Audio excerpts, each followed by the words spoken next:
Should Christians fear death?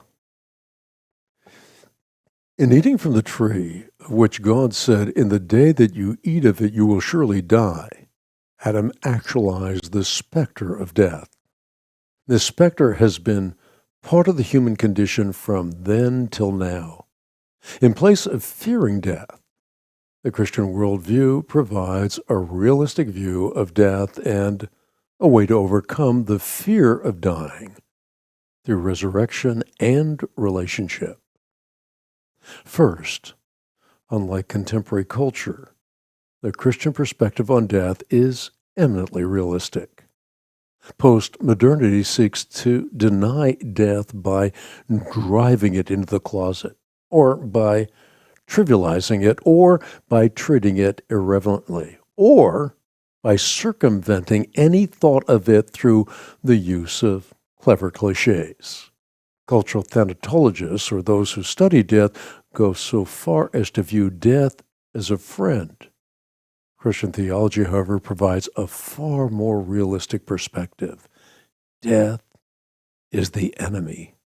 Death is the unnatural rending of the body from the spirit, and as such should be regarded as a curse.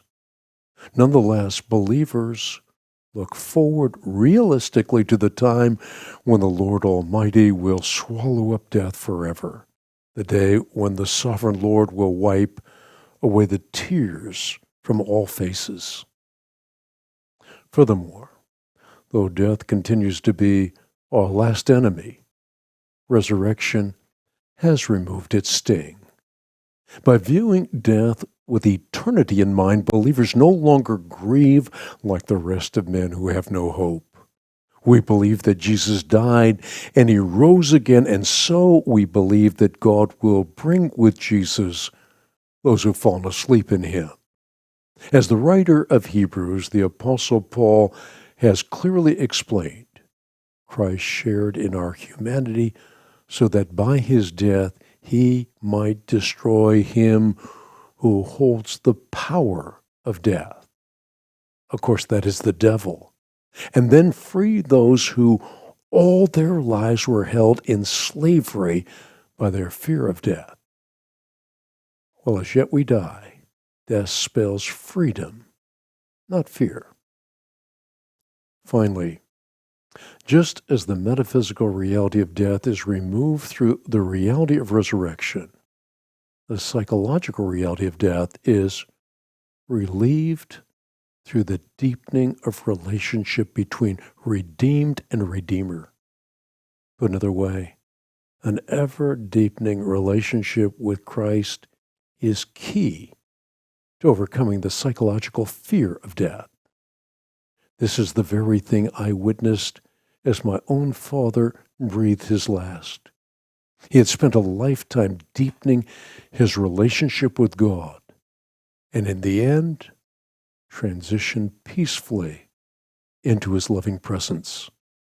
This is the transformational truth that St. Paul was driving at when he wrote, "For to me, to live is Christ, and to die is gain." And some believers throughout the ages have viewed death realistically.